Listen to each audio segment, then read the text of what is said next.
Okay, all set. So let's start. In the name of the Father, and of the Son, and of the Holy Spirit. Amen.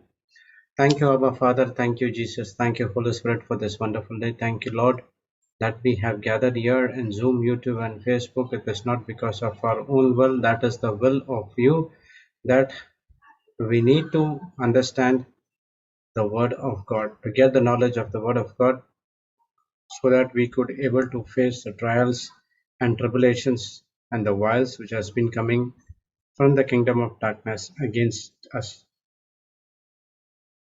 Lord, as we are studying about life after cross, now we understand the truth that what you did it in the cross for us, whatever was against us, which determines us to get into the hell, now through the works of the Lord Jesus Christ and the love of our Heavenly Father, made us a righteousness in Christ, so that we can live a life according to the Word of God, to fulfill the purpose, the assignment which God has for us, to go and preach the assignment and the word of God to each and every part of the nation. Lord, as your word says in Philippians 1:21, for me to live is Christ and to die is gain. Paul's saying is that if I live, I'm going to live for Christ. If I die, it is again because I'm going to join my Lord Jesus Christ in the heavenly places, so that I'll be with him for the eternity. Paul is also saying that we should have also the same attitude. Before that, we were afraid about the spirit of death. And now it's not like that, because we know the truth that we have the everlasting life with our Lord Jesus Christ. Those things has been hindered by the Satan not to understand. But through the help of the Holy Spirit, when we understand the truth, when we know about our Lord Jesus Christ, we know and we know and we know that we have the everlasting life in Christ. Thank you, Lord, for the teachings. Thank you, Holy Spirit, for giving us the understanding of each and everything that is from the Bible and what we study every day. And when we get the understanding, the Holy Spirit is inside of us, helps us to convict us, to convince us to go and preach the same thing to others as well with the same understanding. And that's where we are giving the gospel of Christ, the gospel of light, that's saving the souls, the power to attain the salvation to others, and we are reconciling others to Jesus Christ. How Heavenly Father did reconcile us through our Lord Jesus Christ to Him. Thank you, Heavenly Father. Thank you, Jesus, for selecting us to do your ministry that you have ordained, predestined before the start of the world. We thank you for each and everything what you did for us. Thank you, Holy Spirit, as we are here to study the word. Help us to understand each and every scripture with a new revelation as you did it before. You are the one who gives us everything. You are the one who gives us the understanding, knowledge. You are the one who gets us into the presence of God to understand how to go and talk to God. Thank you, Holy Spirit. We are here with our spiritual eyes and spiritual ears open, so that the word of God which has been preached can go into our heart, deep down into our heart, so that it can produce a harvest of 100% in each and everyone's life. Thank you, Holy Spirit, that you are the host of the host. Thank you for taking complete control of this meeting all these days and all the other Zoom classes as well. Don't allow anything apart from the word of God is preached. Please take complete control of our vocal cords to speak only of God. Thank you for helping us not to distracted with the worldly things, but to only to come and listen the word of God. And if we are listening from morning till night, that it is not because of our own self, that is because the Heavenly Father, with the help of the Holy Spirit, we are sitting here. We thank you and we praise you in the glorious name of Jesus. Amen, amen, and amen. Praise God, brothers and sisters. Welcome back to the JCILM Global Revival School. And we were studying about strongholds as well as life after the cross. Or life after cross, we are at part 3. Praise God. So we were studying about 2 Timothy 2:15 for past 2 years, that we need to be approved for God's workmanship, so that we should not get ashamed, and then rightly dividing the word of God, and we are going to give things to others. Praise God. If you see our past life, we would not know that we would be doing this work. I don't know about others. For me, I do not have this desire, because the desire which was inside of me, that not from the Holy Spirit, it was from the evil. Okay, so my past life full of rebelling against God, sin, and everything which is against God. Praise God. So, but still, God is so compassionate, merciful. He still loved each and every one of us. That's the reason He gave His only Son to die for us. By that, He has redeemed us from the curse of the law. Praise God. In Galatians 3:13, we studied, Christ has redeemed us from the curse of the law, being made a curse, for it is written. Where it is written, I think it's in Deuteronomy 23 or 21, I'm not sure. Being made a curse for us, for it is written, cursed is every man that hangeth on a tree. If you see Jesus' death in the natural, you won't have any uh,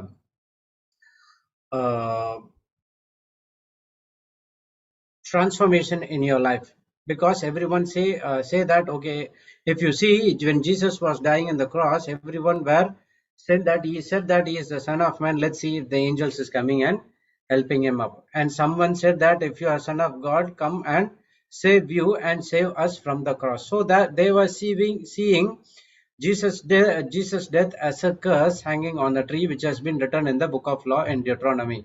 Praise God. But if we have to see in the spiritual world, whatever has been laid on us, we have been destined to go to hell. We have been destined uh, judgment, and everything which is according to the kingdom, according to God. To justify us, we need to get through the law. So, according to the old covenant, a person who has come across all 613 laws, okay, who obeyed all 613 laws, can able to come and have the righteousness, or he can have the justification of his sins. But no one can be justified by the law. No one can able to fulfill the law, because if you fall short of one law, you are guilty of all others. So if we do not able to fulfill one law, we are under a curse. So for that, Jesus has redeemed, ransomed. He had brought with a price. How? With the priceless blood of our Lord Jesus Christ. Okay, curse of the law, because we could not able to fulfill the law. When we could not able to fulfill the law, we are under the curse. And now Jesus has made curse. Now we are seeing Jesus' death in a spiritual way by faith, believing in the gospel of Christ.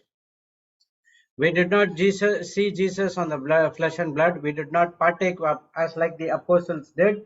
But still, we believe in the works of our Lord Jesus Christ. So, believe in the gospel of Christ. So, we have to go spiritually, understand the death of Christ, what the death is all about. In the natural, people say that Jesus as, okay, for example, what would happen if Peter uh, said that after seeing this death, you when Jesus said that, get behind me, Satan. Okay, and Peter would have been thinking, if he has been afflicted by the evil spirit, definitely he would have said that, see, you rejected me now, because you cursed me, because of that you are hanging on the cross. So it's like that. So the devil could take and turn anything which is lie and become a truth. But what did Peter did? Peter was he was so much in what to say, condemnation, because he has rejected Jesus 3 times. Praise God. So according to the law, no one can be justified. Jesus came to this planet Earth to fulfill all the law. Why the Pharisees were against Jesus? Because they thought that he was doing something against the law of Moses, which has been given by Moses. Okay, they were trying to do it, but they could not be able to do it. But Jesus was preaching, saying that only you have to love love your God with all your heart, with all your soul, and love your neighbors as you love yourself.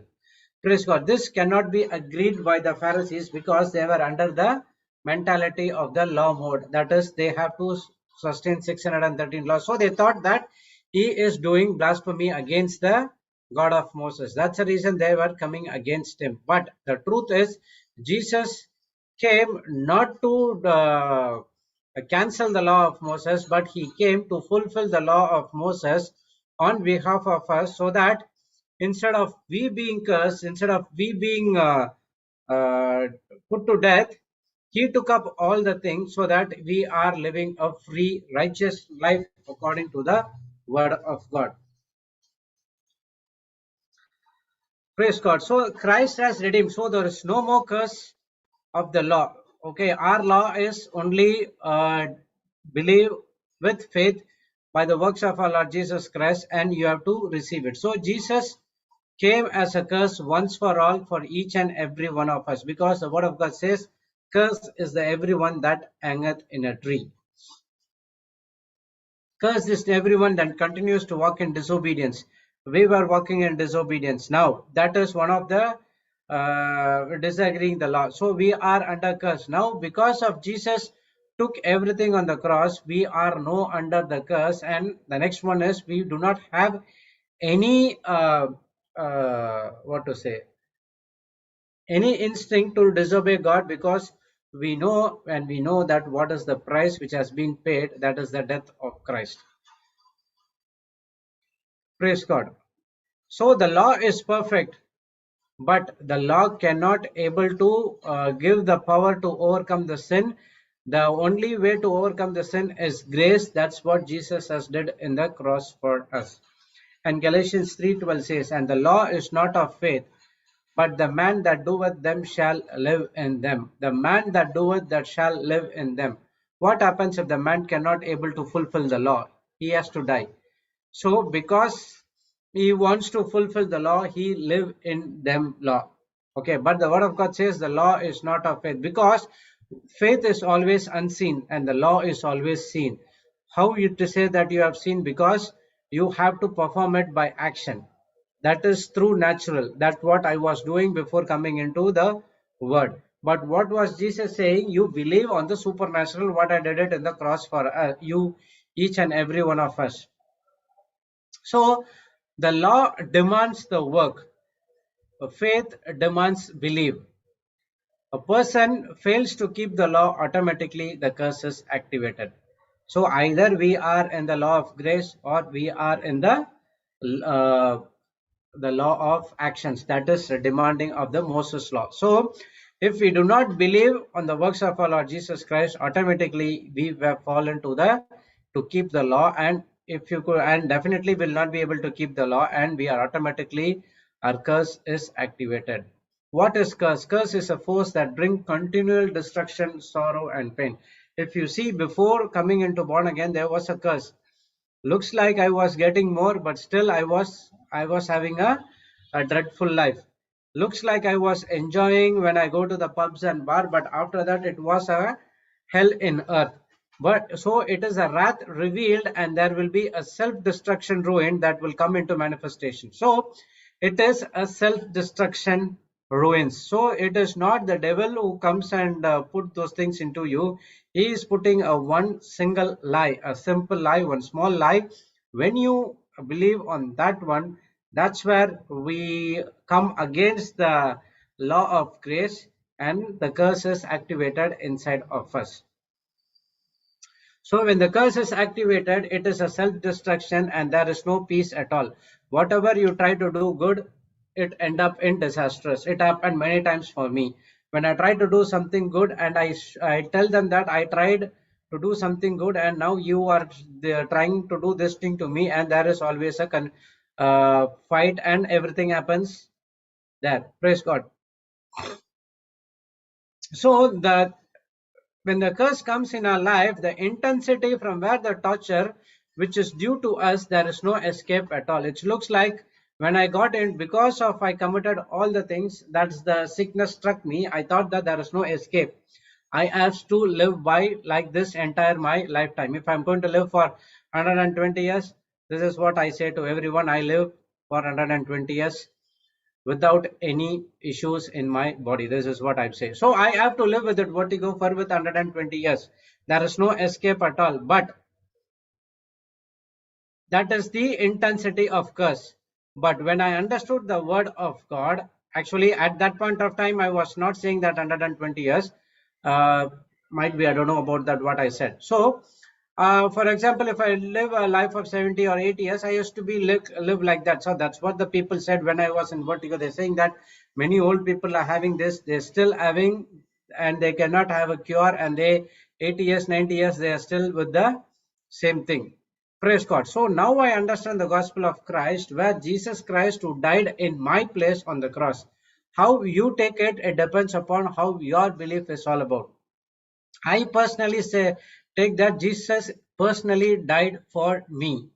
So in place, I have to die, I have to get the curse. Now, Jesus took it in his body, so I am set free from the curse. Now, this is not how much I pray or how much I do good works in the church or outside. It is all about how much I am believing, putting the faith on the finished works of our Lord on the cross. So, faith is always unseen. We are under the law of faith, we are under the law of grace, which is not uh, taken by or not done by the works of the law. It is purely the works of believing the unseen. So anything you try to qualify or to earn, it is the curse, and it is broken, and it won't work, because you are trying to get everything what Jesus has accomplished on the cross through your own self will, which cannot be possible at all. So the only work that we are going to do is believing in the faith of our Lord Jesus Christ. Simple.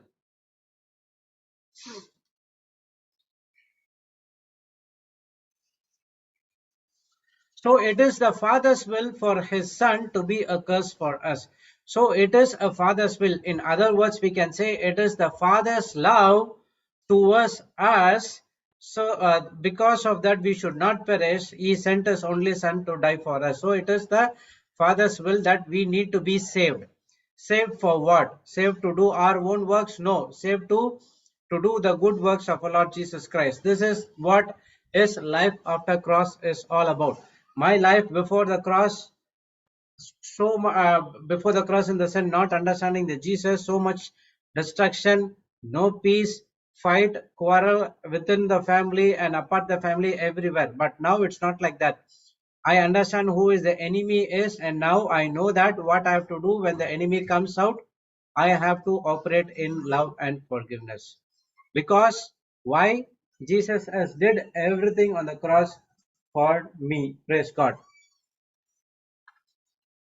So Jesus is the one who took over the law on behalf of me. He fulfilled the law. He fulfilled everything on behalf of me, and now I am curse free. He not only redeemed from the curse and also put us a blessings of Abraham. That is 3:14, which was due on him because he took the curse.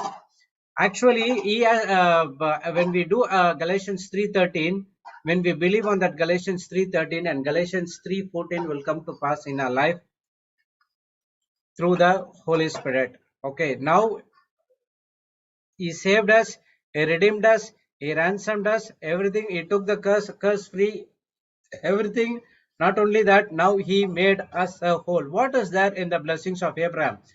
The blessings of Abraham means there is nothing missing in Abraham's life except one, that is bearing a child, and also that was being fulfilled by our heavenly Father as well. So Abraham's life is nothing missing, nothing broken, fully supplied everything to him. So that blessings now belongs to us by becoming the heirs of Abraham's blessing, the greatest blessings of all world. Now it is the blessing of receiving the Holy Spirit.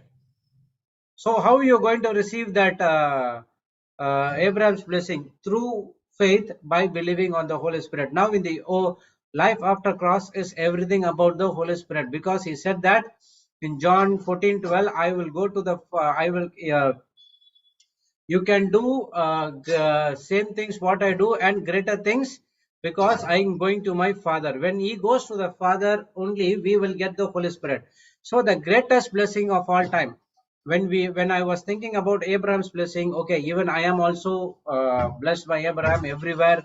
I'm fully blessed, nothing missing, nothing broken. I was thinking like that. But actually, the greatest blessing is we are receiving the Holy Spirit.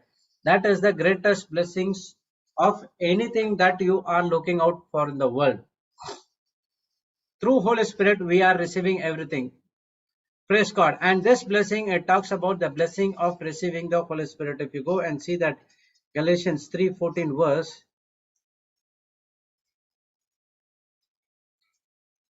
it says that the blessing of Abraham might come on the Gentiles through Jesus Christ, that we might receive the promise of the Spirit through faith. So now we receive the blessings of the Holy Spirit, the promise of the Holy Spirit, by not believing on your own works or try to do everything on your own works, but to believe on the works of our Lord Jesus Christ.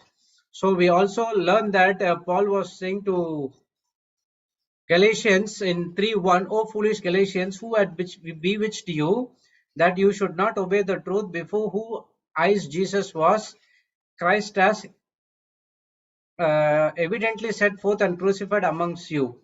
This is only I would learn from of you, received you by the Spirit, by the works of the law, or by hearing of faith. So he is asking the question, who bewitched you? How did you receive the Holy Spirit? By doing your own law or by hearing of faith? Are you so foolish, having begun in the Spirit, and now you are made perfect by the flesh? So you are receiving the Holy Spirit by hearing of the faith.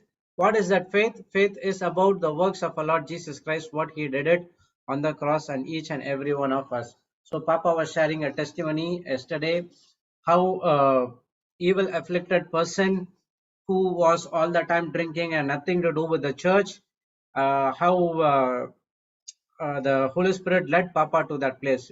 We saw that he was attending calls and he is waiting, and the person who has to come and pick him, he does not pick him. He called him and he called another couple. They said that they are in the restaurant, so they met him and they said that their nephew is like this. So after that, they went them, and that person, he was afflicted with the evil spirit and he was not doing what he was doing, could not able to have a deep sleep. So Papa explained what he did as he did it before. He took that person in his arms, and that person could not able to rebel against Papa, and then he was powerless, and then Papa took the water, changed that water into the blood by using the scripture. After drinking that blood, that manifestation started. He was puking and he was puking and he was puking, and everything came out. Praise God. And now after everything has been done, now what happened?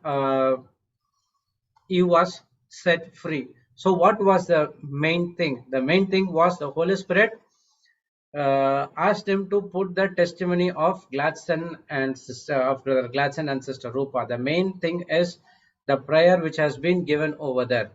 The Sister Rupa would have made a prayer regarding to the prodigal son, how he repented and came back, and Father hugged him. So it was Papa also doing the same thing. So he hugged him and he welcomed that person who is into the kingdom of God. Actually, the problem is most of the alcoholic person, no one will like them. But here it's entirely different. So after that prayer, Papa gave them the water, changed in water to wine. He only drank only 45% of that water, and then everything has been changed. How? By believing on the word of God, by believing on the powerful word of God. So it is the believing of uh, Papa Johnson as well as that person as well. So he also said that now I drink the blood of Jesus. And he said, and he drank it for 4 times. I think for 4 times or 5 times he said. And after that, everything changed, happened in her life. Best part is, after some time, he came to his senses, and all these times he was afflicted by the evil spirit. He came to the senses, and now he asked that he was so much bright, eyes has been opened, and and everything was being set free. So now he said that I will not drink from here onwards. I will not touch alcohol. That's what he said, that do not do it with your own strength. Do not do it with your willpower. Ask Jesus for grace to overcome those things. Because if you try to do it on your own willpower, definitely you are going to fulfill the same after a week's time. Praise God. So what that person was doing, he got into senses and he was trying to get out of the alcohol through his own senses. So in other words, he is trying to get saved out of alcohol through his willpower. But we need God's grace to overcome that one.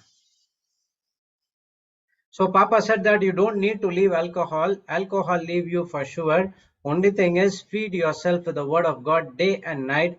And now the spirit of alcohol is already left you, and you will do not have that kind of symptoms anymore at all.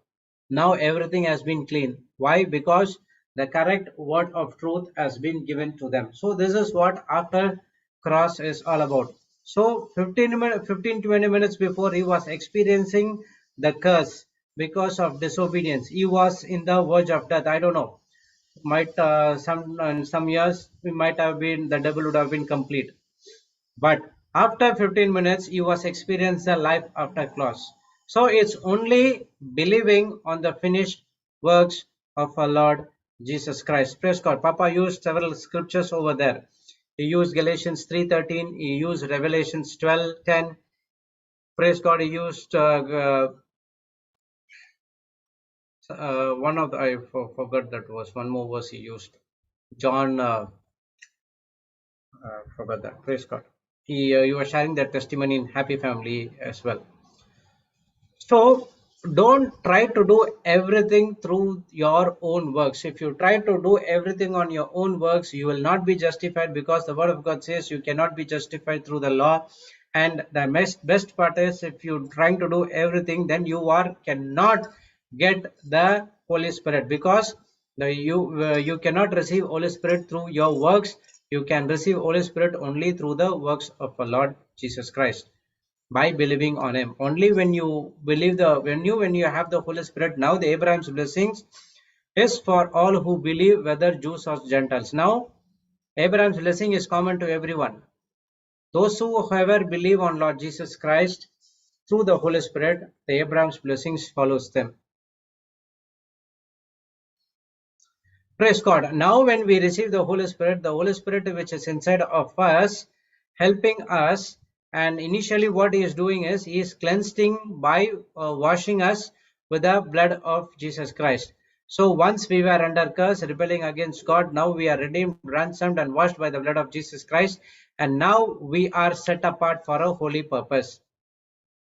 So by faith in Christ, we are the people and sons and daughters of God.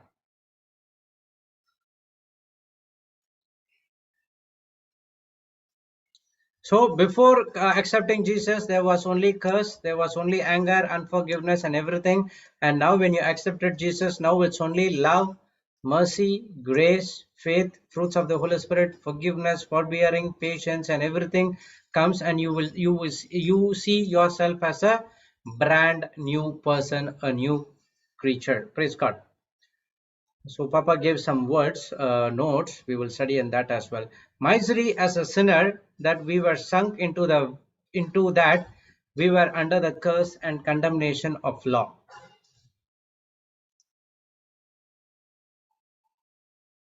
Okay, this misery is happiness or sadness, or not living a peaceful life, because of we were under the curse and condemnation, because we tried to do everything under the law. We could not able to fulfill, and that's where our life is miserable. And now when we obey the works of our Lord Jesus Christ, praise God, and now that misery is over. Now we have the love, mercy, and grace of our Lord Jesus Christ towards us.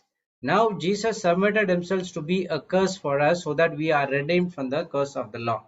So as Jesus Christ submitted for us and he made a curse for us so that we have been redeemed or ransomed from the curse of the law, and now that misery life is over. Now we have a fruitful life in the word of God with love, mercy, grace, and forgiveness, and everything good things according to Philippians 4:8. Praise God.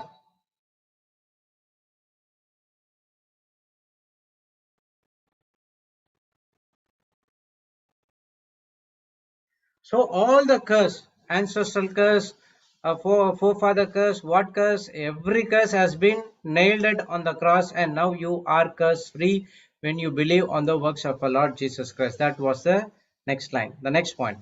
Now I have been qualified by God to inherit the blessings of Abraham. Now it is Galatians 3:14. Now when you believe on the works of our Lord Jesus Christ, you receiving the Holy Spirit through faith, and now the love, mercy, grace, and everything you are having into your spirit, and now you have been qualified God to inherit the blessings of Abraham.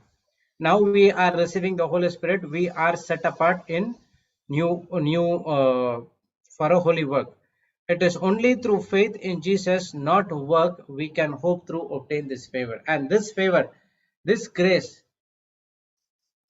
we obtain by through faith in Jesus. So now we don't need to do everything to obtain this Holy Spirit, but only to do believe on the works of our Lord Jesus Christ through faith. So only when you believe in Jesus through faith, now you are qualified to receive every good things from in heavenly places, all spiritual blessings in heavenly places. Now we received in Christ Jesus because we believed on the works of our Lord Jesus Christ. So believing is the only thing which God is looking us for. So it is not my works, but it whom we believe. Justification is only by faith, not by the works of the law. So Galatians 3:11 says, we studied yesterday as well, that no man is justified by the law in the sight of God. It is evident, for just shall live by faith. So if you are just, you have to live by faith. None of us can be justified by the law. Everyone can be justified only by the works of our Lord Jesus Christ. So in the sight of our God, we are all disobeyed, and therefore we are all we all come under condemnation. Now we are set free by putting our faith in Lord Jesus. Whatever crime, whatever disobedience, everything which is demanded, which judgment has been demanded, now everything has been cancelled by the works of our Lord Jesus Christ. Praise God. So we live by faith and not by sight. What happened to that brother yesterday? He never see a Lord Jesus Christ. Only thing is he saw the testimony of Gladson and Rupa preaching, and then he was meditating on the prayer. He was saying the prayer. He was willing, voluntarily or not voluntarily saying the prayer, and after he became restless because now he understanding something in the word of God. So now he started to live by faith and not by sight, and that's where the change happened. So believe the word of God is Jesus himself. Believe the word of God. He is Jesus himself. John 1:14, the word became flesh and it dwelt among us. So when we have the word of God, when we believe in the word of God, we believe in Jesus himself. And now when we believe in the works of our Lord Jesus Christ, now we are declared righteous by faith. Now we are made righteous. Before cross, unrighteous, and after cross, you are made righteous. Before cross, you are made sinner. You are, because you are born sinner through the Adam lineage, and now you are made righteous. All the filthiness and everything has been taken, and now you are a new creation. Praise God.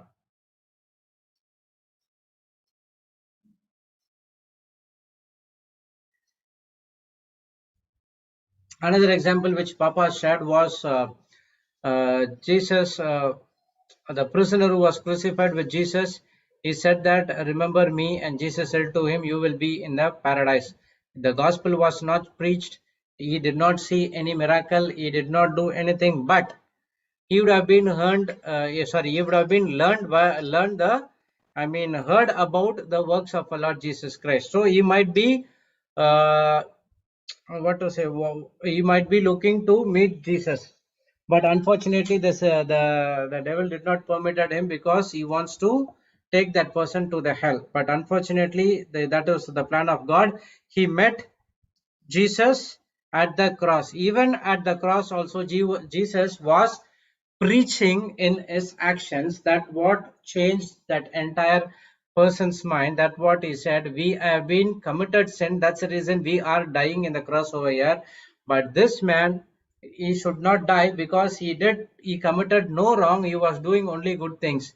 So his mind has changed and he's opened the mouth and he said that remember me, and Jesus immediately said that you will be with me in paradise. Praise God. So that person was not baptized, the person was never came to church, the person was living a dreadful life, but still he believed on the works of our Lord Jesus Christ at the very end, and Jesus said you would be in the paradise. Everyone would have been seen the actions, but Jesus see only the heart condition.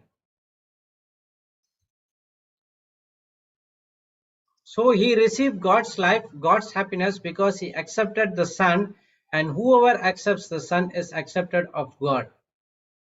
Praise God. So therefore, you and I now enabled to live in Him, for Him, through Him, and we are all given eternal life. Eternal life is to know Jesus personally.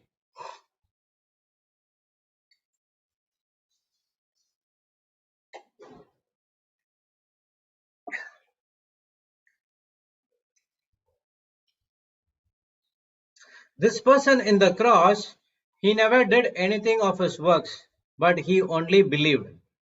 Praise God. So, in the same way, we should also believe on the works of our Lord Jesus Christ and accept Him. So, we don't work hard to do good works, we work hard only to believe. Before born again, we were trying to work hard to good works. Now, we are working hard to believe on the works of our Lord Jesus Christ.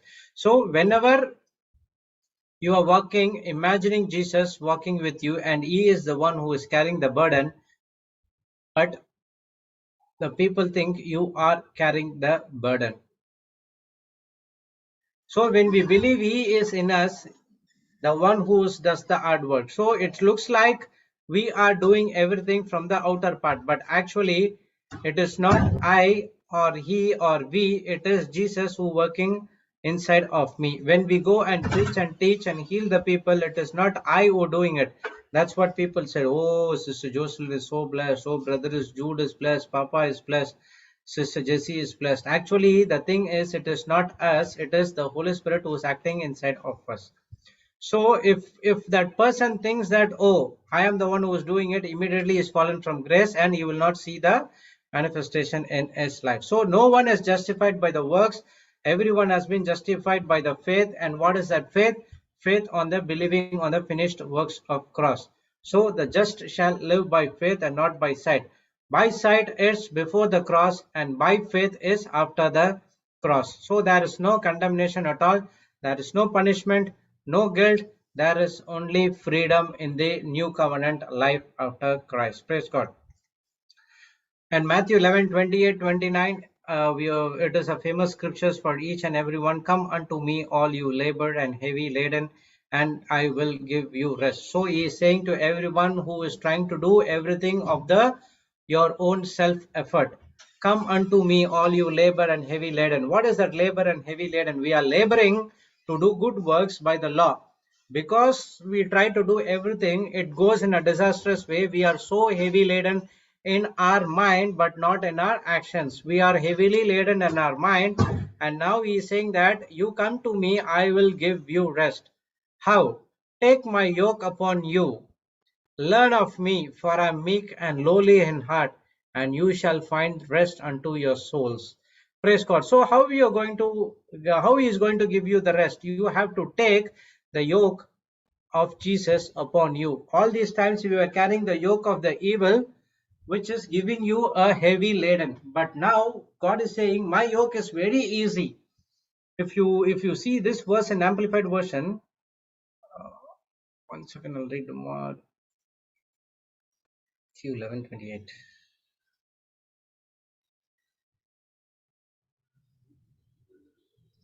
29.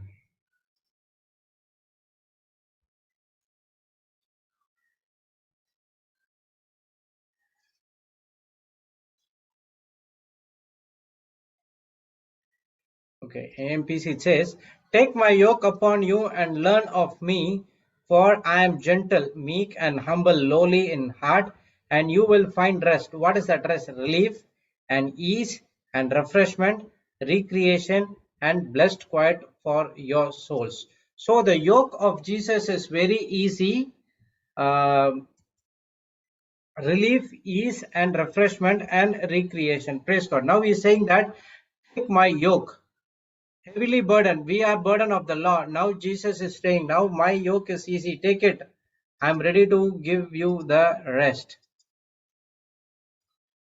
He is the one who is carrying everything. I only need to connect it to him and agree with his word, and he takes everything from me. And looks like from the outside we are working everything, but it is Jesus who is working inside of you. Papa always use that bull example. Okay, if you see that a bull is pulling the bullock cart, one bull will be trained bull, and the one in another bull will be a new one. So there is going to be a war. One bull want to escape. The another bull, when it's a trained bull, he will say to other bull, if you try to escape, you will not. You are going to get the beating from the master. Okay, so which is better, to obey me and just walk with me? You don't need to carry anything. I'll carry the weight for you, and you just walk with me. If you go here and there, definitely you're going to get beatings. That's what it's saying in the supernatural. When you go here and there, which is not a path which has been God assigned for, you are going to get the beatings from the Satan. Now Jesus is saying, now I am carrying the yoke. It looks like you are carrying. You just only listen to me and get connected to me. You will not get any beatings, but we can rebel, both can rebel against the Satan, and we can go and fulfill the destiny which has been for us. Praise God. So this is what we learned, life after cross and life before cross. Praise God. Next we were studying about strongholds, and we are in part 21, and it is again we are deeply getting into this word as well. Praise God.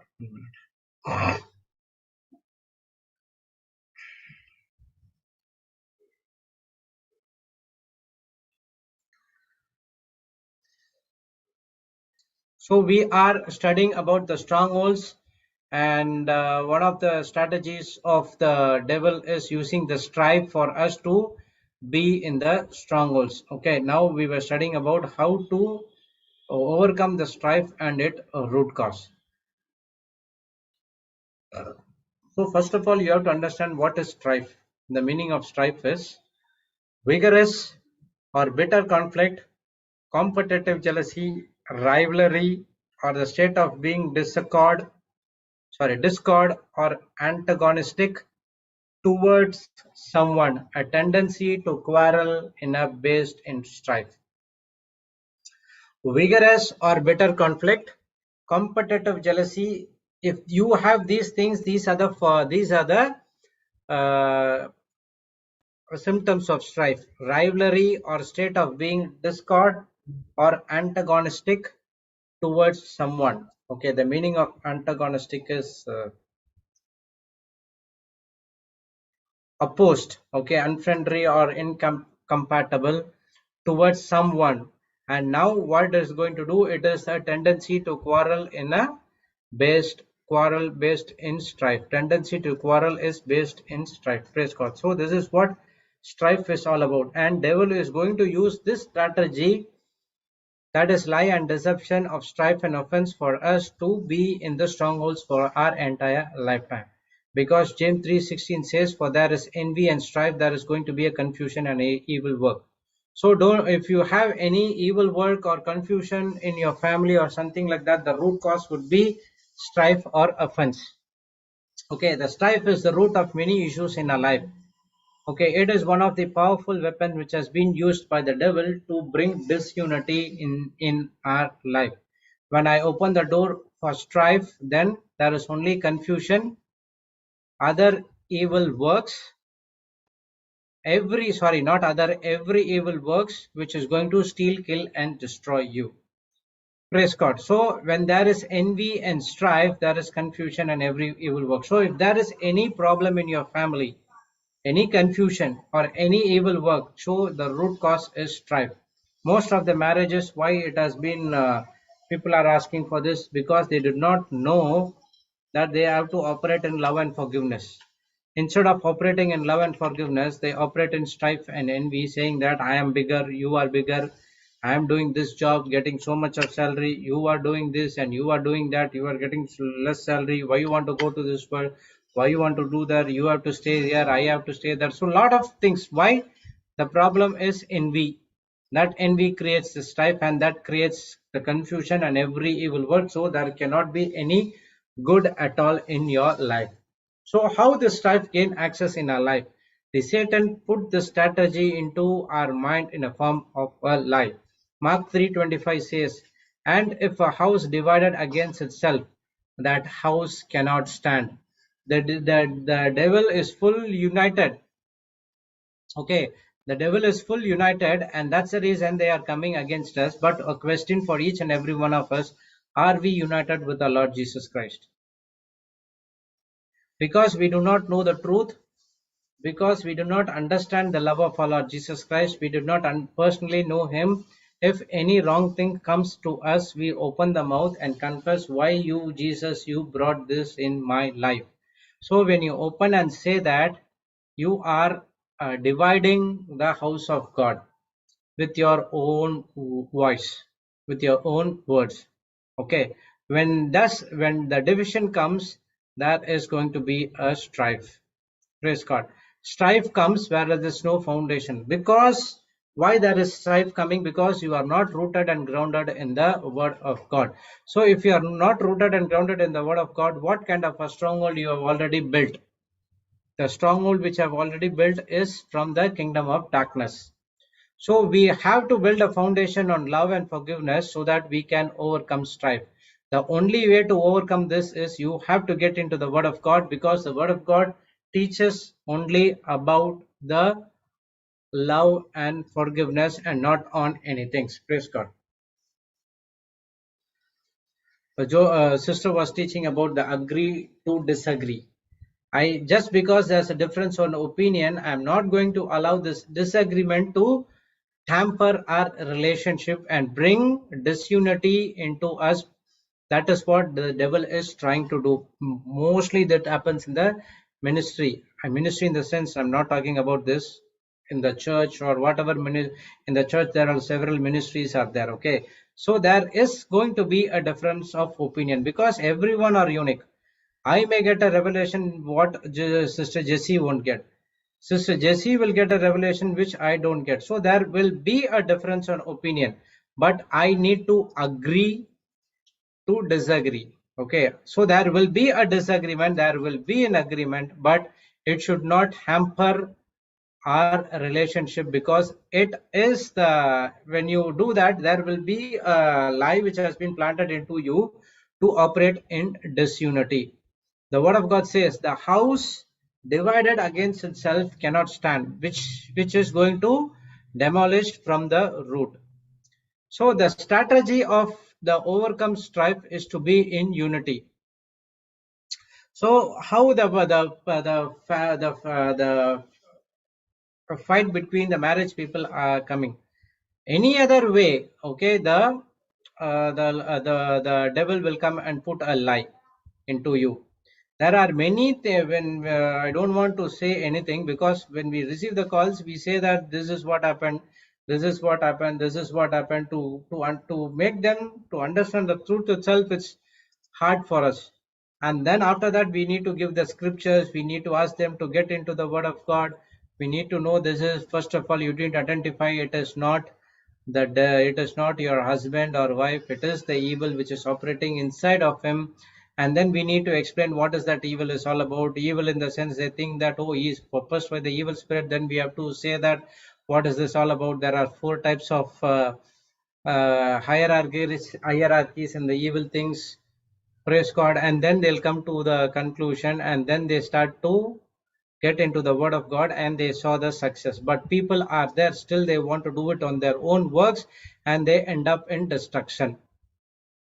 So the strategy to overcome this kind of a problem is only to be in unity. Praise God. Because the word of God says once we are divided, the family cannot stand. The devil wants to bring disunity in the families, church, and jobs. So if we brought that, there is going to be a strife. Praise God. So sister gave some notes, so we will see that. Okay. Uh, the devil plan is to use strife to divide and conquer. Divide and conquer. The first one is he's going to divide the family, and then he's going to conquer. How he's going to conquer? By putting a lie into your mind, saying that this is what happened. After your fight, what did your wife did. After your fight, what did that your husband did. What did your friend did, what this did, what that. Now you allow that lie into your mind because you are not in disunity. When you are in the word of God, you will open your mouth and say, I know my wife, as you are saying, I know my Jesus. As you are saying, my wife says, I know my husband, he is not like that. Praise God. So now the only way to overcome is to be in unity. So it is the devil plan to bring strife, divide, and conquer. Praise God. So the next one, falling for his tricks enslave us. Now, after that conquer, what you do? Oh, this is what happened. If you have this kind of a thinking, and then you are surrendering yourself to the Satan, and you are a slave for him. Romans 14:19 says, let us therefore follow after the things which make for peace, and things wherewith one may edify another. So two things Paul is talking about. Let us therefore follow after the things. What things we need to follow? Which make peace. So when there is a quarrel in the family, how many of us try to make peace? How many of us tried to edify another? Yes, it is my mistake. What you did was right. The next time I'll see to that it won't happen. Even though the mistake is not yours, if you open the mouth and say, it will edify others. We were teaching on Papa was teaching on the forgiveness. We learned that when you forgive others, whether they get forgiven or not, but you are doing a favor for yourself. So you are coming in one accord with the Holy Spirit, and now you cannot be divided with God and you. And now when you are inside the garden, it is easy for you to pull others into the garden as well through the word of God. So the point Paul is saying here is you have to stay united. Most of the time what happens is we were edifying ourselves instead of edifying others. To build up others, we are building up our own self, and we are unedifying others as well. So that it is what the world teaches. The world teaches you have to put others down so that you can be on the top, so that the others don't go. There are a lot of politics happens everywhere. I should not go in the top. That person should not go in the top. Rather, I have to go. So whatever I can do, I will do.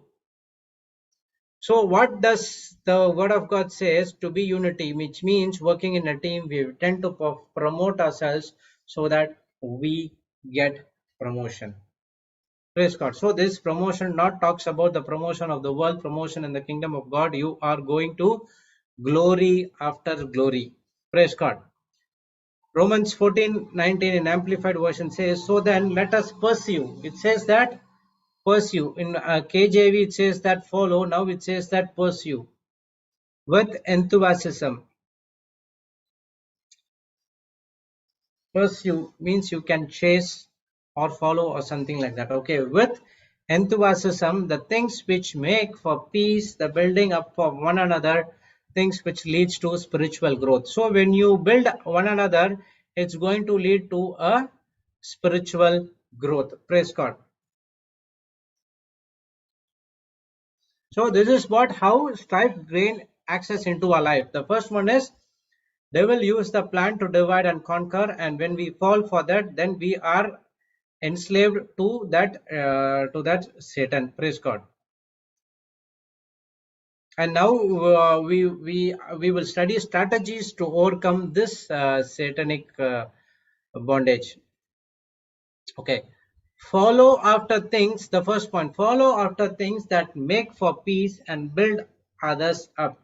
Romans 15:6. That you may with one mind and one accord, one mind and one mouth, glorify God, even the Father of our Lord Jesus Christ.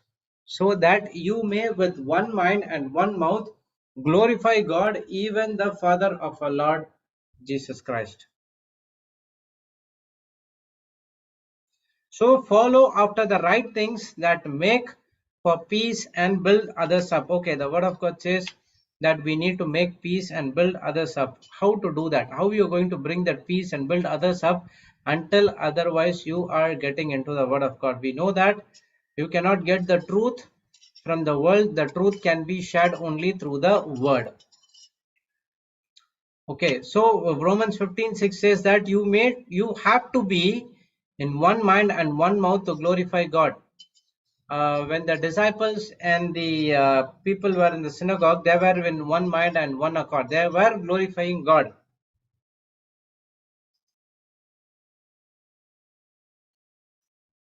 Praise God. So when we agree in unity, there is a power in that. Example, an agreement prayer, Matthew 18:19. If two or you shall agree in my name, if you touch anything on this earth, it shall come to pass. I'll read that verse. I think I gave right.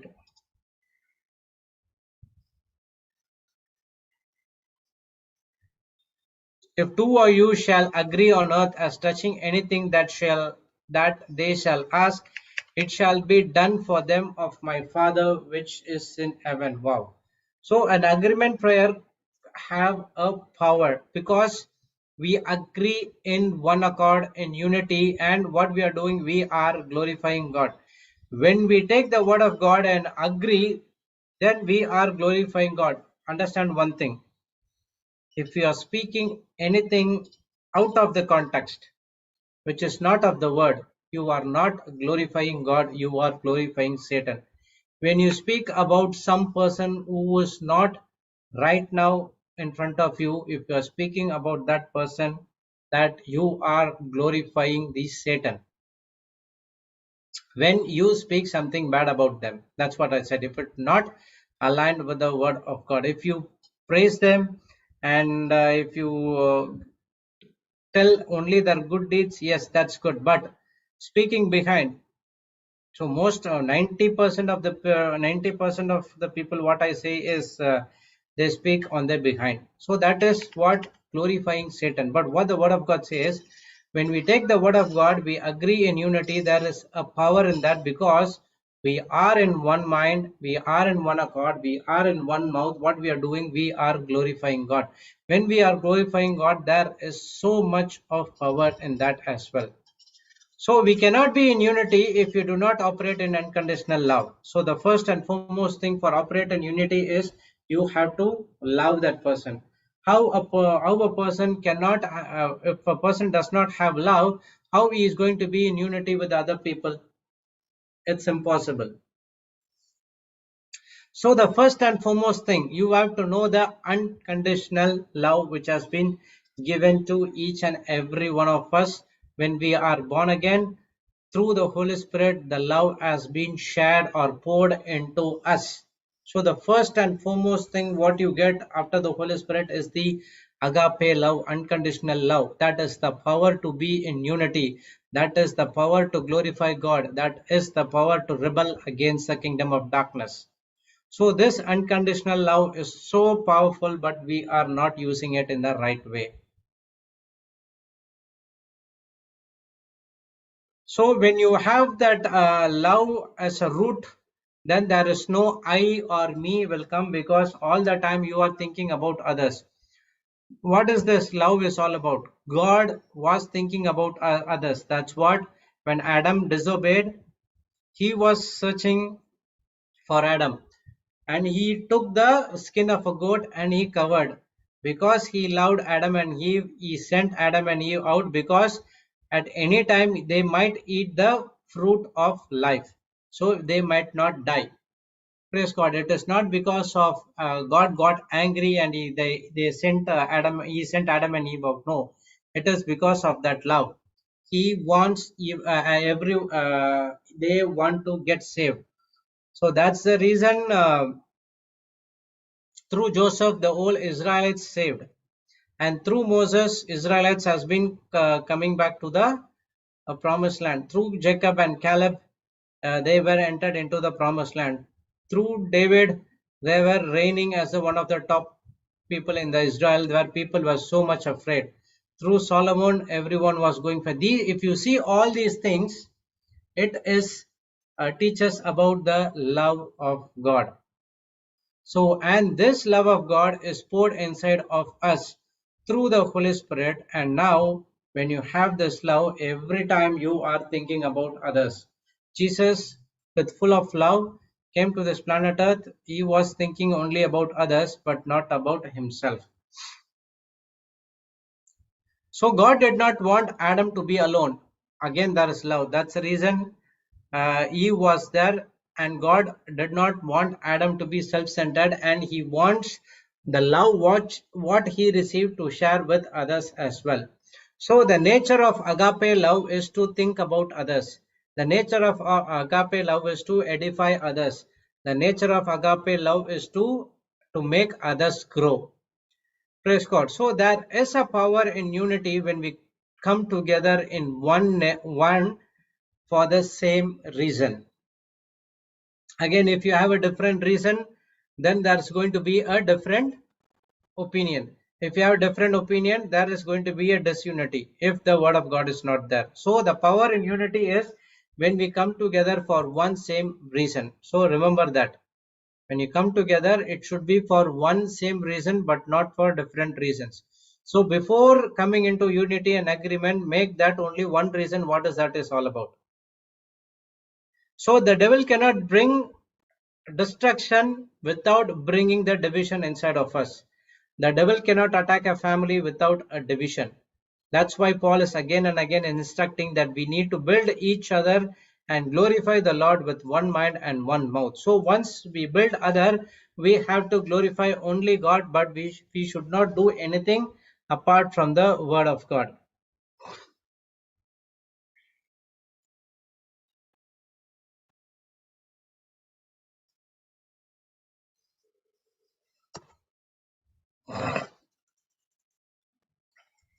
Praise the Lord. The next point.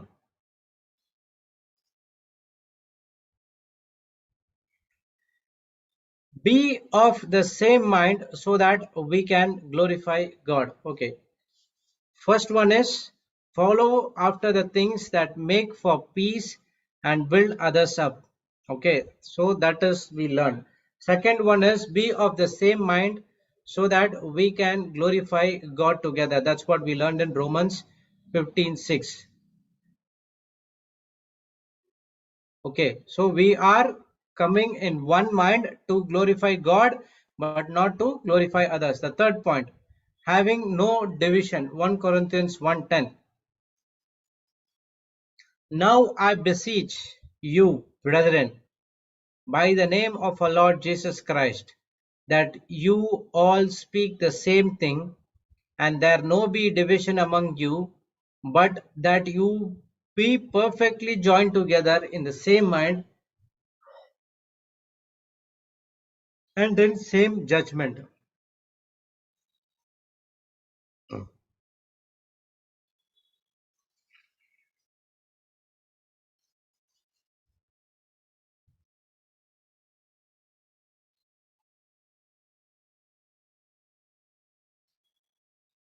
1 minute.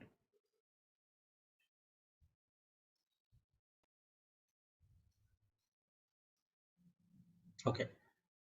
Having no division. 1 Corinthians 1:10. Now I beseech you, brethren, by the name of our Lord Jesus Christ, that you all speak the same thing. Do we speak the same thing? Every time when there is a conversation between the husband and wife, or with the friends, or with the loved ones, there is going to be a conversation.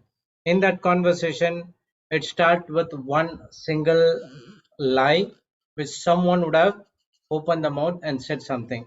It might me happen in the past. In my life, uh, yes, we do say we speak the same thing, but many a times what happens is the devil plays play that we it reminds the past. He did this to you in this time, so you have to do this right now. So what is that? When we allow that, you are not speaking the same thing. Even though your wife is speaking something which is right now, you take that something which had happened in the back, in the past, and now that's where the quarrel starts, and that's where goes for hours and hours, days, weeks, months, and everything. Praise God. But the word of God says that you all speak the same thing, and that there be no division among you. So when you speak the same thing, okay, this is what has to be done, fine, no problem, we do it. If you have any what to say, feels like that is bad, or something like that, you have to tell in such a way, you have to make them understand in such a way that they agree to it, and so that you can compare and then take a decision and speak the same thing.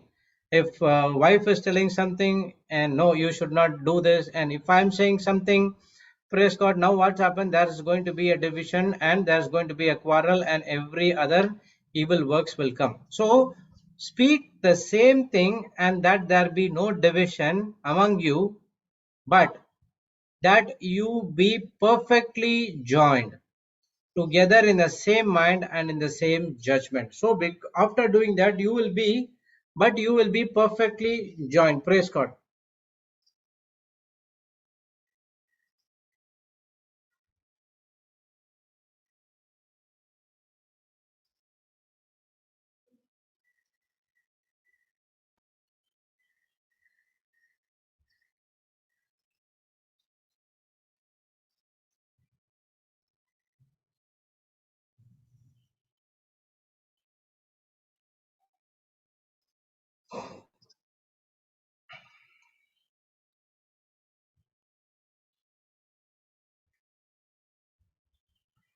Sorry about that.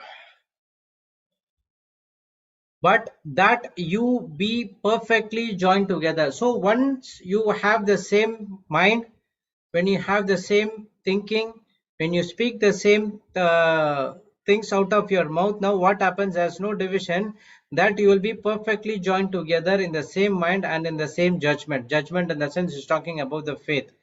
Okay, believing on the finished works of cross. So one of the other thing to overcome strife is you should have no division. 5 strategies to overcome strife is there should be no division among the people in the family or ministry or wherever it is. If you have a difference of opinion, sort it before in hand before you taking the decision. Praise God. The next one, bear with one another in love, do nothing out of rivalry or conceit. Philippians chapter 2, 2 to 3 and Ephesians 1 to 4.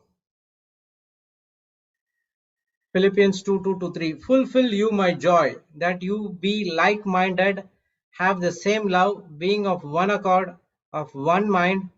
Let nothing be done through strife or vainglory, but in lowliness of mind. Let each esteem other better than themselves.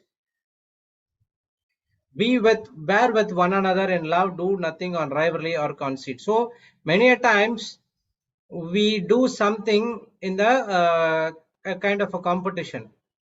Okay, that person did this, I have to do that. So what happened, it is creating a rivalry.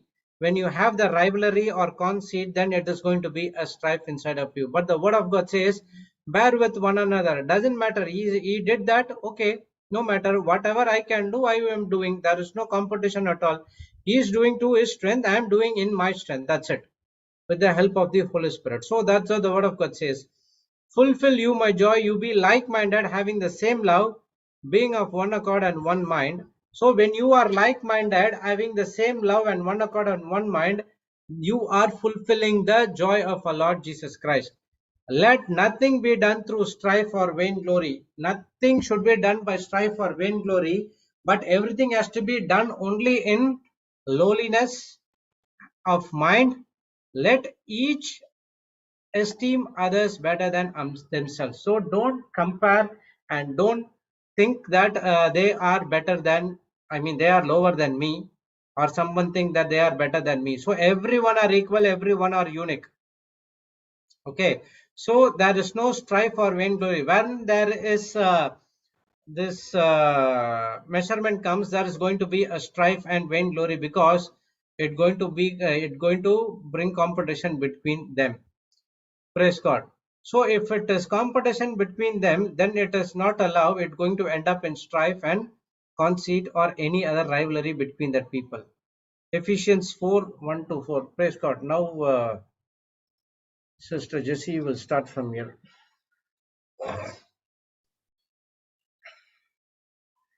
Good morning, Brother Jude. Good morning, Sister Jessie.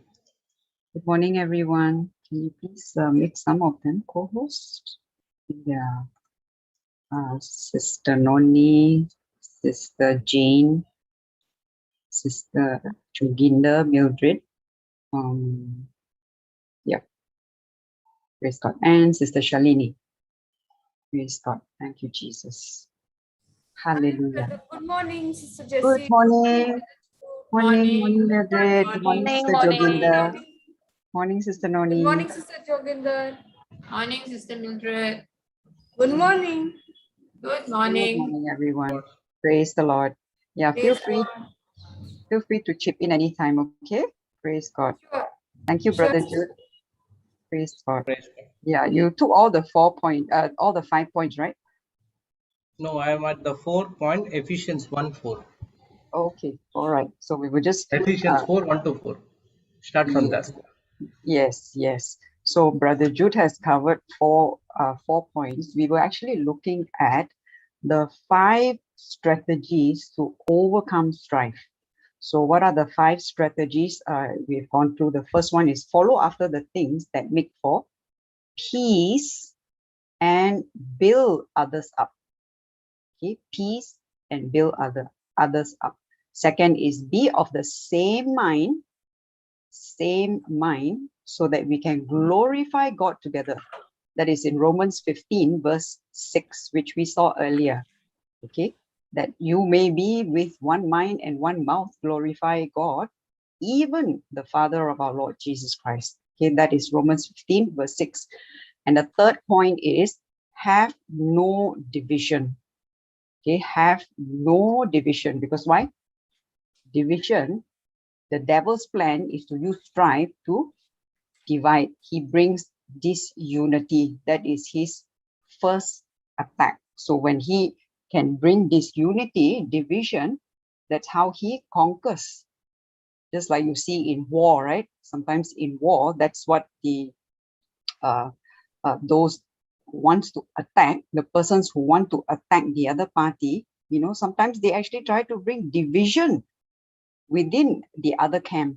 So when you are able to divide, you can actually weaken the strength of the army, or you know, and any camp.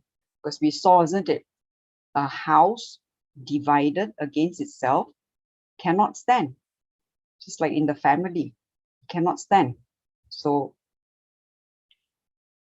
the fourth, that is in 1 Corinthians 1 verse 10. Now I beseech you, brethren, by the name of our Lord Jesus Christ, that you all speak the same thing, and that there be no division among you. Can you see? Paul is exhorting the Corinthians. He's speaking to the Corinthians. He's telling them to speak the same thing, so that there be no division Because usually whenever there's differences in opinions and all of that, disagreements usually crop up. And with disagreements, sometimes if a person gets offended and all of that, what is offense? My negative reaction towards somebody's comments or a situation. So then if we all speak different language, if we all speak different things, if we are all the time disagreeing, then that can cause division. So here, what is Paul saying in 1 Corinthians 1:10? That you all speak the same thing, and that there be no division among you, but that you be perfectly joined together in the same mind and in the same judgment. Can you see? He said three things. Same, same, same. He repeated. Speak the same thing. Be joined together in the same mind and in the same judgment. Can you see? Speak the same thing. Be joined together in the same mind and in the same judgment. We all saw, right, how important unity is, because when there's no unity, that's when division comes. So speak the same thing. Be perfectly joined together in the same mind and in the same judgment. And we also saw, the fourth point, which Brother Jude took last. Bear with one another in love. Do nothing out of rivalry or conceit. So that's in Philippians 2, verses 2-3. Fulfill you my joy, that you be like-minded, having the same love, being of one accord, of one mind. Can you see it's repeated over and over again? Same love. Again, the word same is being used. What is Paul exhorting here? Same means, he's telling us, be united. Be united. We have heard, right? United we stand, divided we fall. So being of one accord and of one mind. So it's always talking about one, same. What is that? That points to unity. So when there's no unity, that is what happens. Division comes. So verse 3 says, Philippians 2 verse 3 says, let nothing be done through strife. Can you see? Let nothing be done through strife or vain glory. Vain glory. What is vain glory? This is not giving God the glory. What? Self-glorification. So it says here, let nothing be done through strife or vain glory, but in lowliness of mind. Here, lowliness of mind. It's talking about humility. In lowliness of mind, let each esteem other better than themselves. So it's not about putting yourself down, but rather, lifting the other person up, even as God is also lifting you up. So, we can pray like, thank you, Lord. I don't look to my brothers and sisters with a spirit of comparison, because sometimes we do that, right? But with the spirit of motivating them, lifting them up, even as you are lifting me up. So it's not about putting yourself down, but you wish to, you rejoice in seeing the other person grow, and in that also you trust that God is also lifting you up as you are lifting the other person up. Okay, our God is a good God. Okay, He wants everyone to grow. So we all help each other to grow. Okay, praise God. Thank you, Jesus. So Ephesians 4, you go at point 4, 5 strategies to overcome strife. We were at point 4. Point 4 is bear with one another in love. Do nothing out of rivalry or conceit. So we saw Philippians 2, 2-3. Now the other verse given was Ephesians 4, verses 1-4. Okay. Therefore, the prisoner of the Lord, I, therefore, the prisoner of the Lord, this Paul speaking, beseech you that you walk worthy of the vocation wherewith you are called, with all lowliness and meekness, with long suffering. Here's the key: forbearing one another in love. Bear, remember we saw the fourth point, bear with one another in love. It reminds me of what Sister Jocelyn was teaching on, agree to disagree. Okay, not that you are, although even if you are not in agreement in thinking, but you can say, I will still pray for you. I still choose to love you. No, you don't have to get into a heated argument, which sometimes can happen, even over matters like, doctrine, dogmas. Do we get into all that sometimes? I know I had in the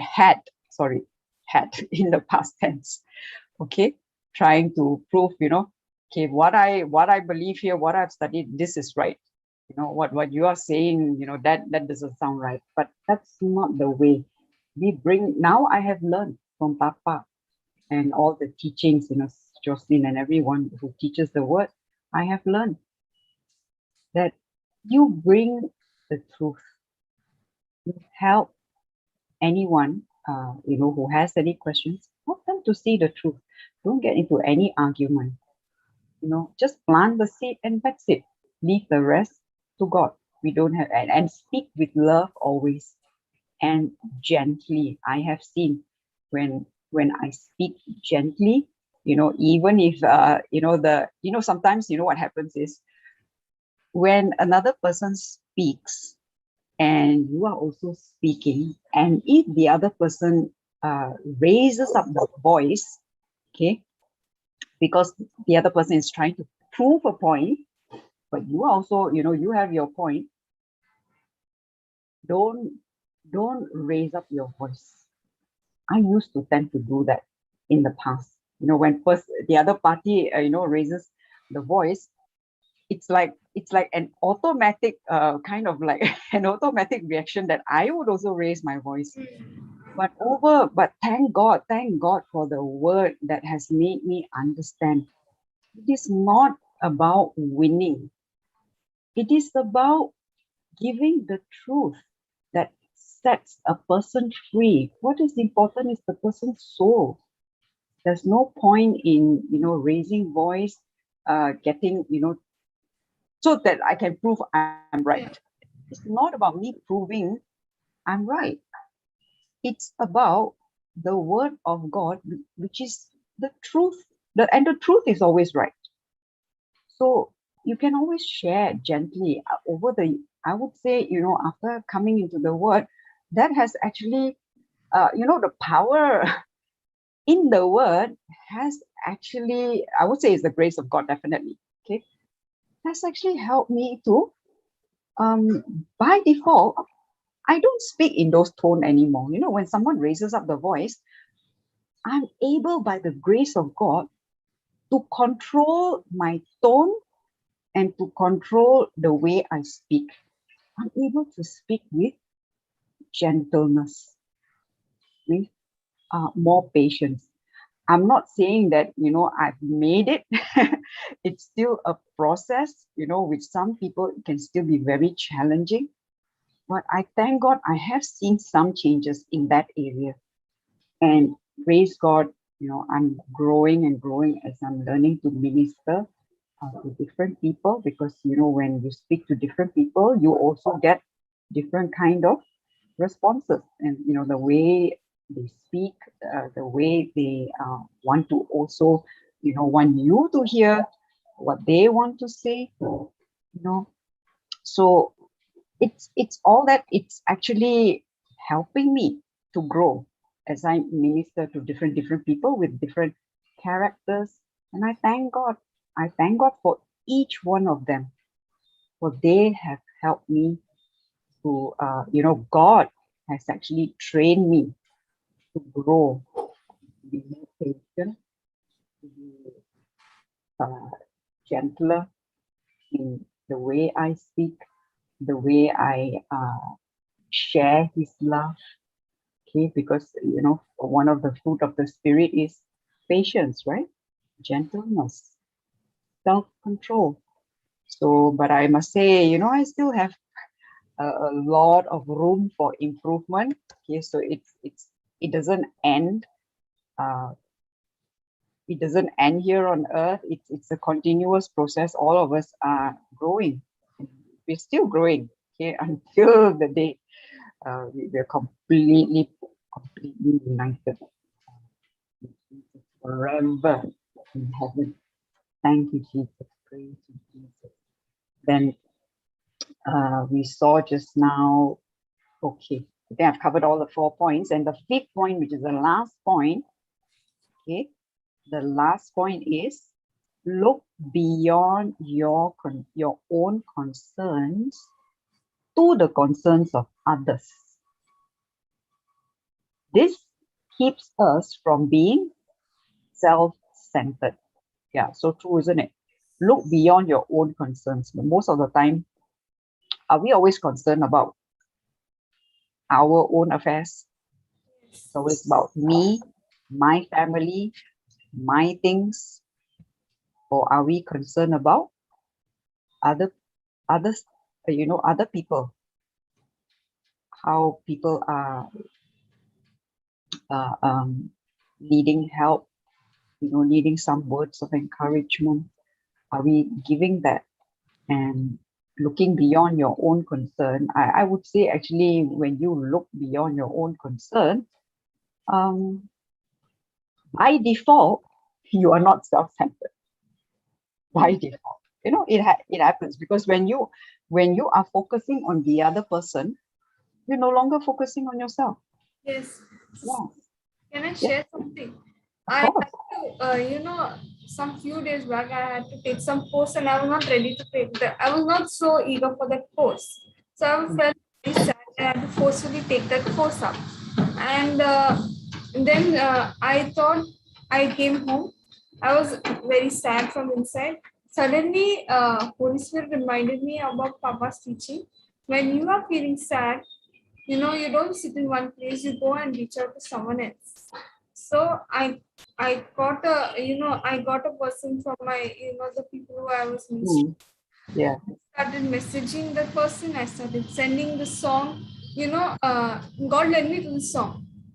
Your love never fails. From the song is there. Your love never fails. It's a song. One of the worship. One of the worship. Right? Yes. Yeah. So then I just put that on and I was listening to it for myself.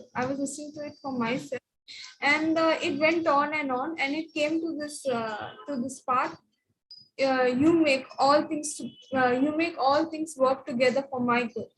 And so God, yes, you make all things work together for my good. No matter what the situation is, I'm going to sing this. And the whole day I kept singing this, and I felt as this song touched me so much, let me share it with others. And the moment I shared with others, I felt so much peace, I felt so much joy. I could help someone, I could it's not just me, but it's about going and reaching out to someone who's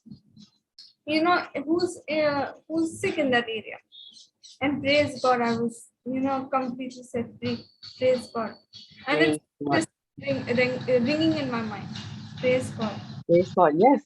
I have found that for myself too. When you are feeling like, something is getting the better of you, just go and reach out to somebody. I find that after I reach out, after I speak, because when you're speaking to the other person, you're no longer focusing on yourself. I mean, it happens by default. Okay. So, and I find, I would say almost all the time while I'm ministering, I'm talking about those times, okay, where you yourself, like you said, you were feeling low and all that. Okay. So even when I was not feeling well, okay, I found a lot of times when I wasn't feeling well, and I pick up the phone and I call the other person, or sometimes the call comes, okay? Either way, I find that while I'm ministering, God is ministering to me. What I'm saying to the person, the other person, it is actually what I needed to hear, but it didn't really, it was God, Holy Spirit, who was speaking to me and also to the other person, through me to the other person. So it's like, the double-edged sword we were talking about, right? So it's not only ministering to the other person, it's also ministering to me. God's word, it works both ways, right? And it is so wonderful. Yeah, I would really say, anyone who, when you're feeling low, just reach out to somebody. Yes. There is always somebody in whom you can reach out to. Send a message, if you call and you're not able to get, just send a text message to the person. Or if you can call, if you can speak, do so. You will find that in that moment when you are sharing, God is actually ministering to you, directly to you, and through you, the other person also gets touched, right? Because that same message, it can be Holy Spirit is just so amazing. It's just so amazing. He just has ways to amaze us, to marvel. It's really marvelous. And Praise sister, God. after that song, I wanted this particular course, but I was not able to get it because people just kept saying that you are not taking the correct subject. So my mom just told me, "You want this course? Just say Jesus. I want this course. I don't know how I'm going to get it, and you will make a way for me." And the next day, I called the principal of that college and I said, "Ma'am, can I take this course up?" She said, "Sure." I said, "Ma'am, I've done this subject." She said, "Sure, you can go for it. Please go and apply for your form. It's getting closed in 2 days." She said, "It's just, going to end." So praise God. God turned all things together for my good. Praise God. For those who love Him, Those who we love love Him Him and so much. Praise those who are God. called according to His purpose. Amen. Amen. Yes, yes. When you seek Him, you put Him first. Well, He'd say, right? Matthew 6:33. All these things shall be added unto you when you seek His kingdom first and His righteousness. Yes. Praise God. Praise God. So thank you, Mildred. Thank you for sharing. Praise Praise God. God. Yeah, it's all this teaching coming alive. Thank you, Jesus. So we saw the root cause, of strife, what the devil uses to bring strife. Okay, all these uses strife to divide and to conquer. To divide, he first brings division by creating disunity, okay, and then he conquers. Only when he's able to divide, that's when he can conquer. Because a house that is divided cannot stand, right? Sit. So actually, if you see strife, it is due to the feeling of weakness, disadvantage, or a kind of abuse that we feel, we are treated wrongly. And if you check, when you're anger or feeling bitter, you feel that someone has taken advantage of you, right? Don't we feel that way? We feel that, this person has treated me this way. This person has said this to me, said that to me. Why is he saying all these things? And when you internalize those thoughts, you start eventually feel bitter about it. And you get, it can even lead to anger. So we were seeing earlier how the devil used strife, and it is to divide and conquer. After that, we saw 5 strategies to overcome strife. And now we are seeing the root cause of strife. You know how the devil uses strife to bring division so that he can conquer. And those who fall for his tricks get enslaved. And so with that knowledge, we have these 5 strategies that were given earlier to overcome strife. It is all about, making peace, building others up, be of the same mind, have no division, bear with one another in love, don't get into rivalry or conceit, and then, don't look at self, go and reach out, look beyond our own concerns. So these were the 5 strategies we saw earlier. So now we are looking at the root cause of strife. What is the root cause of strife? So the first point that was given yesterday, Jocelyn gave us, strife is due to feelings of, number 1, weakness, disadvantage, or perceived abuse that arise when we are attacked or not treated according to what we expect. See, there is an expectation here. What are we expecting? If you are expecting things from people, good things, you're gonna get disappointed sometimes. Because we have said, right? God is our source and he is our sustainer. That's actually the meaning of Abba, A-B-B-A, Abba, Father. Abba means source and sustainer. So it's actually not just talking, I don't see it as just as, providing financial needs or things like that, because when we talk about source, we tend to look at the prosperity part, right? As in, people tend to associate prosperity as finance, related to finance. That is part of it. It's not the entire meaning, because prosperity is actually having God with you, having enough of resources for you to complete the assignment, and using those resources to complete the assignment that he has given you. That is prosperity. So here we see, what are we expecting? And we have expectations. So you remember to do things for others. So one of the examples, expectation, we're talking about expectation here because it says strife is due to feelings of weakness, disadvantage, or perceived abuse that arise when we are attacked or not treated according to what we expect. So sometimes do we expect certain people to, like, say for instance, remember our birthdays, anniversary, what else? Don't we expect those sometimes, especially from people whom we love, spouses especially? I remember Sister Janet. 1 month before, she will remind her husband, right?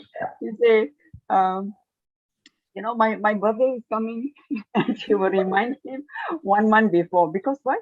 She it happened in her family, in her own family, that was how it went, when she was not married that time. She said she would kind of like remind her dad. So, this went on even after marriage. So what kind of expectations are we having from our loved ones? I really like what she shared. So, but after coming to the word, look at the change. Look at the change. She said she forgot even when was her birthday. She didn't realize, the coming, say, like, the coming Sunday or whichever day. She didn't realize it was her birthday. She was so engrossed with looking beyond. She was actually looking to the concerns of others. That's the 5th point, right? We saw just now 5 strategies to overcome strife. Looking beyond your own concern to the concern of others. What was she doing? She was actually practicing fifth one, she was looking into other people's needs, so much so she actually forgot about her own birthday. that Giselle had to kind of remind her. And I really like what she shared. And yeah, so what are we expecting from people? You sometimes it's like you remember to do things for others, but when the time comes, they forget. Have you been in those situations? This person's birthday, that person's birthday. I always remember. I will do something for this person, that person, for every other person. But when it came to my birthday, no one remembered. Have you ever been in those situations where you Most of the expect? times. Most of the times. Praise God. Praise God. I was never much into celebration, so for me these things did not really bother me. But of course, if somebody did something, I would of course be very, very happy, because I mean from young age I've always like, I like to see the other person happy. So I would always like to do something for the other person. But I would say even if what I say, for instance, when my birthday came, I don't really like get bitter or anything when people don't remember. But of course, there would be a feeling of I did wish that they would remember. That feeling was there, but I didn't go into like a strife or any of those things. But when it comes to someone whom you truly love, someone very, very close to you, yes, I would say it does affect. It did affect. Okay, now I use the word did because it's in the past now. now it's like every day is birthday. Okay, there's no like special day, this or that. Every day is birthday in Christ. Okay. And in fact, I cherish the day that I'm baptized. The day I'm baptized, I cherish that more than other days, because that's the day I was saved from eternal damnation that would leave me in hell forever, had I not received the gift of salvation. So thank God that He has taught me not to focus on these things. Because if I have expectations, when you have expectations from human, you may just get disappointed. Yes. So don't expect from people.